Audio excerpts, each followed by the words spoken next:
सर्व राजकीय पक्ष आणि इच्छुक उमेदवारांनी 27 गावातील निवडणुकीवर बहिष्कार घाला. कोणी निवडणूक लढवण्याची तयारी दाखवली तर समिती सक्रिय भूमिका घेणार. 27 गावातील समितीच्या निर्णयाने राजकीय वर्तुळात खळबळ.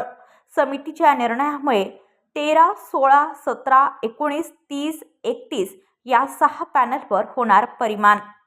बघा, जर समितीचा विचार केला, 27 गाव सर्वपक्षीय हक्क संरक्षण संघर्ष समितीचा मी सुमित वजे कार्यकर्ता व आमच्यासोबत हे सर्व 27 गावातील कार्यकर्ते आज इथे जमलेलो आहोत.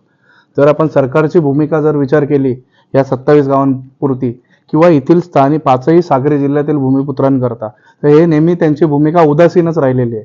मग तो नवी मुंबई विमानतळाला दिबा पाटील साहेबांच्या नामांतरणाचा विषय असो, का दिबा पाटील साहेबांचेच एक स्वप्न असलेला 27 गावांची स्वतंत्र नगरपालिकेचा विषय असो, दरवेळी सरकारने ह्या 27 गावातील लोकांच्या जनतेच्या तोंडाला ही पाने पुसण्याचंच काम केलेलं आहे.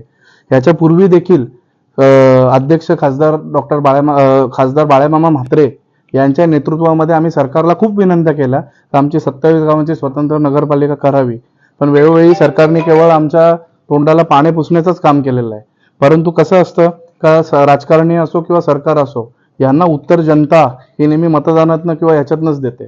त्याच्यामुळे आम्ही असा सर्वांना आव्हान करतो संघर्ष समितीच्या वतीने सर्व पक्षांच्या पदाधिकाऱ्यांना, सर्व पक्षाच्या नेत्यांना व इच्छुक उमेदवारांना की केवळ या 27 गावांच्या भल्यासाठी आज 27 गावांमध्ये सुविधांच्या नावाने 0% भोपळा हा या कल्याण डोंबिवली महानगरपालिकेतनं मिळत आहे.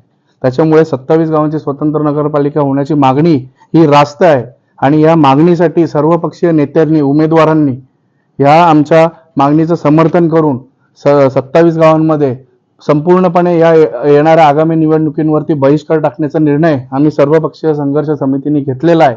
आणि सर्व आम्ही पक्षांना व त्यांच्या नेत्यांनाही विनंती करतो का आपण देखील या बहिष्कारामध्ये सामील व्हा. आणि जर का समाजाच्या विरोधात किंवा 27 गावांच्या हिताच्या विरोधात जर कोणी जायचा प्रयत्न केला तर मग तिथे संघर्ष समितीला कुठेतरी मग राजकारणात किंवा निवडणुकीत पण सक्रिय भूमिका ही घ्यावी लागणार, असं मी जाहीर करतो.